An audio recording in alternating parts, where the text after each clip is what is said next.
It's hard to hear, Skip. Yeah, it is. What you say, $113 million he left on the table? Yep. You left $113 million? That don't even sound right. Did I say 113? What? Hey, listen, I get it. You want to win a championship, but that don't guarantee you a championship. 53 years. The wait is over. To Jim Dolan, Leon Rose, William Wesley, Coach Brown, and this incredible team. Congratulations. You're the 2026 NBA champion. $113 million. Most NBA stars spend their careers chasing this number.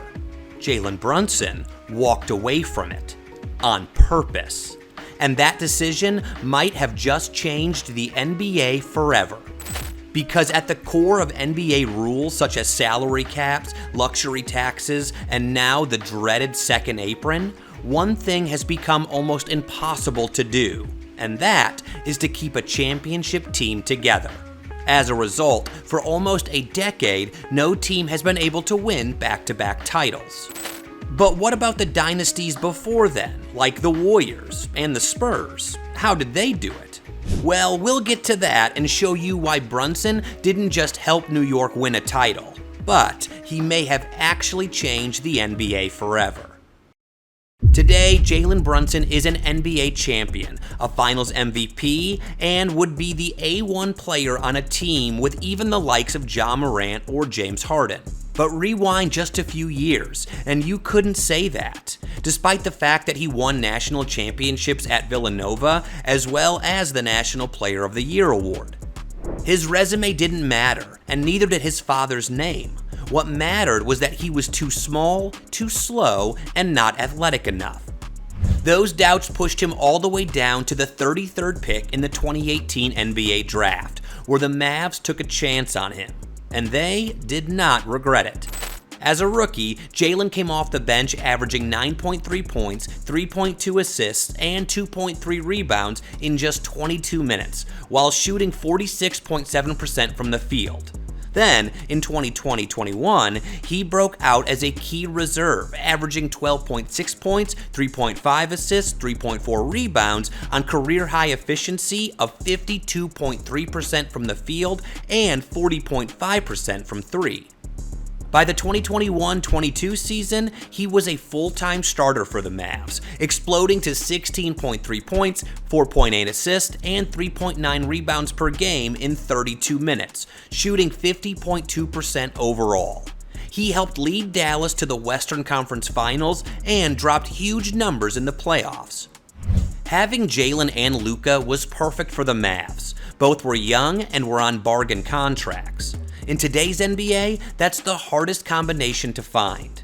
But despite everything Brunson was doing on the court, Dallas checked their books and decided against paying him what he was worth. Our contract, whatever we can get, the most we can get was like 4 years and $55 million.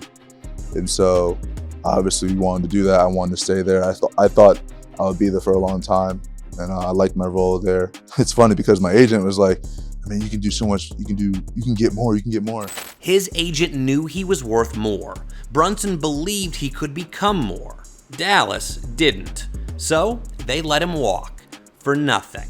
The Knicks stepped in and signed him to a 4-year, $104 million contract in the summer of 2022.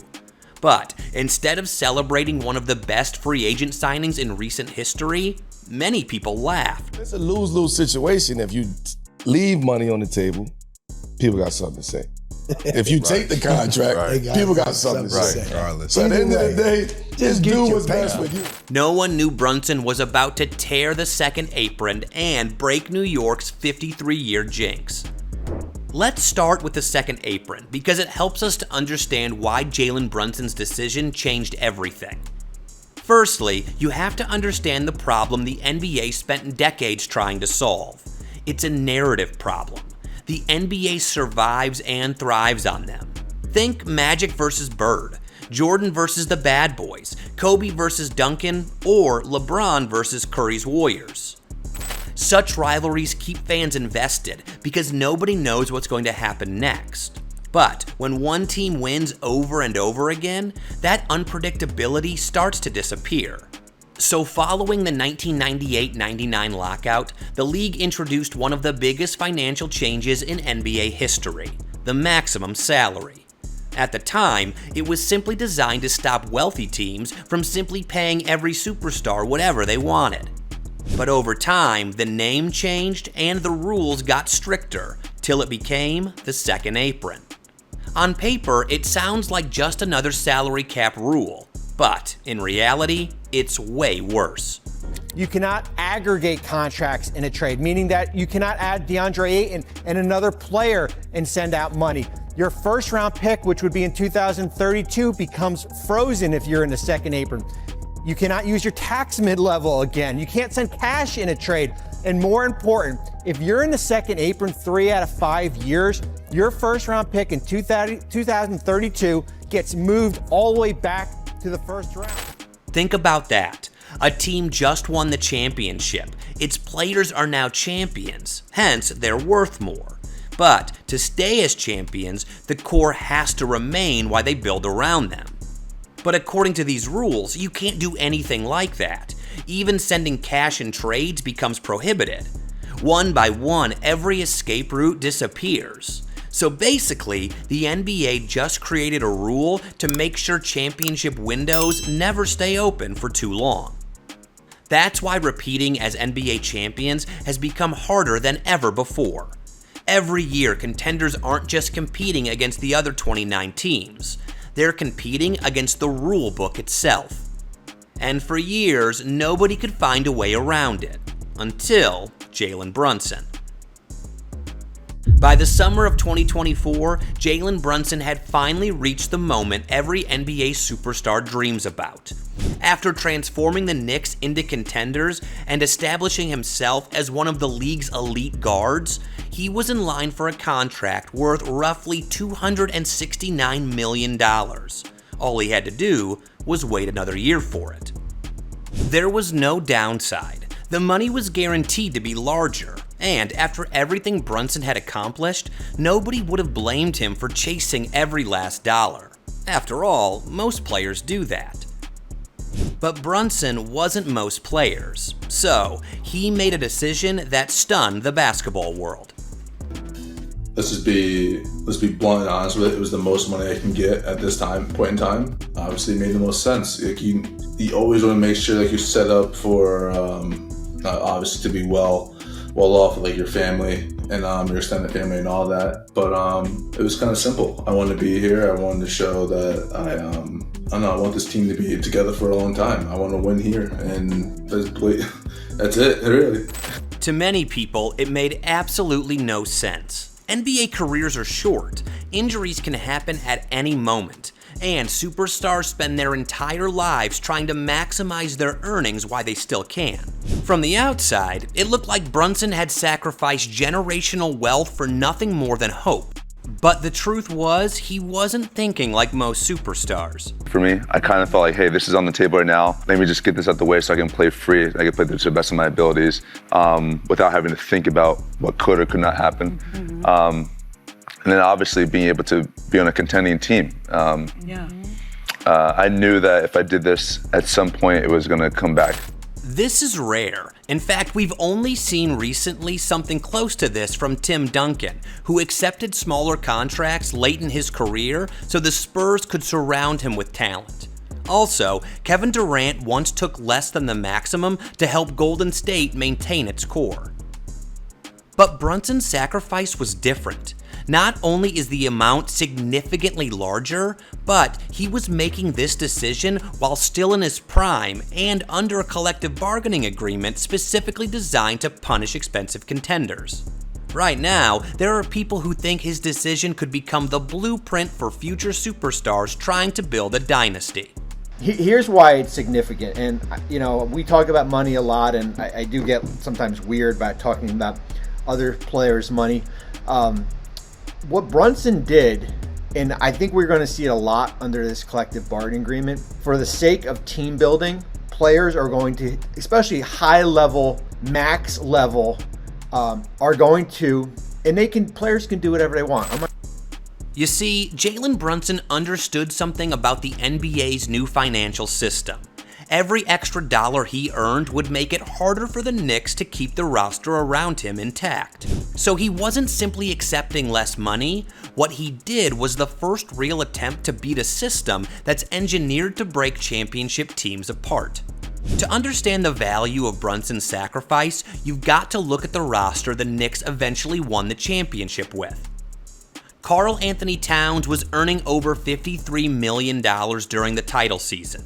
OG Anunoby was making nearly $40 million. Mikal Bridges had one of the most team-friendly contracts among elite two-way wings, while Josh Hart continued providing tremendous value in his role. Brunson, meanwhile, was not only the best player on the team, but also just the third highest paid player on the roster. This is almost unheard of for a reigning Finals MVP. But it helped New York maintain just enough flexibility to avoid the harshest second apron penalties.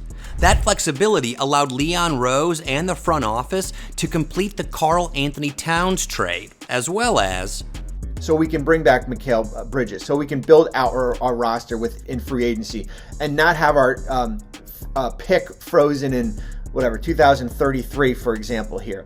And I give him a lot of credit, and I think Knicks fans should give him a lot of credit. What makes Brunson's decision even more remarkable is that it helped New York set a standard, and Coach Mike Brown spoke of this standard. He understands what winning's about. You know, he comes and he probably takes a pay cut that I wouldn't have taken. Every time they would have thrown that number in front of me, I would have said no, and I feel like I'm a good guy. So he set the bar before he even stepped on the floor. Every time it came to renegotiate a deal with him, so that set the standard. However, that standard will be tested soon because the Knicks need Karl Anthony Towns to stay, but doing that will cost either the Knicks in cap space or him a lot of money. But that's a story for another day. Right now, let's talk about how Brunson's decision paid off and why it might be the only loophole available to superstars who want to crack the NBA's second apron cage. By the end of the 2025-26 NBA season, Jalen Brunson's gamble had paid off, becoming one of the greatest bets an athlete has ever made. He scored 45 points in the championship-clinching Game 5, carried New York back from another double-digit deficit, and won the Finals MVP unanimously. Simply put, he gave back $113 million to become the King of New York. And here's Charles Barkley with the best summary you'll ever hear on the issue. Obviously, what you said about Brunson, I said it's the greatest free agent signing in NBA history, but also he took so much criticism for guys when he took $100 million less so they could go out and get other players. He deserved, listen, $100 million is a lot of money, but he wanted them to go out and get him some help, and they went out and got him some help, and they are the world champs. In fact, his money did not only return to him as a championship title, but also increased jersey sales and all kinds of endorsement opportunities. But while no endorsement portfolio completely replaces $113 million in salary, Brunson's name now carries a value that's priceless.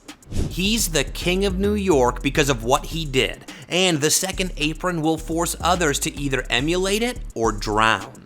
Young contenders like OKC, Houston, and especially San Antonio are all heading toward this exact same financial problem. That second apron that we all joked about with the orange apron on free agency day, that comes with a lot of harsh rules. And the most interesting thing to me is the young teams, Oklahoma City, Houston, teams that have accumulated tons of good, interesting young players, already have to start thinking 3, 4, 5 years ahead. Sure. Once they all come up for big contracts, can we pay them all? Is that even realistic anymore? For example, is Victor Wembanyama willing to sacrifice like Jalen Brunson when it's time to get that $252 million deal expected as early as July 6, 2026? Every future superstar will have to answer this question. Interestingly, people like Mikal Bridges are already following in Brunson's footsteps by accepting team-friendly contract extensions. And there's Karl Anthony Towns, who openly spoke of his willingness to take a significant pay cut if it meant keeping the championship core together. For decades, greatness in the NBA has largely been measured by MVPs, awards, and championships.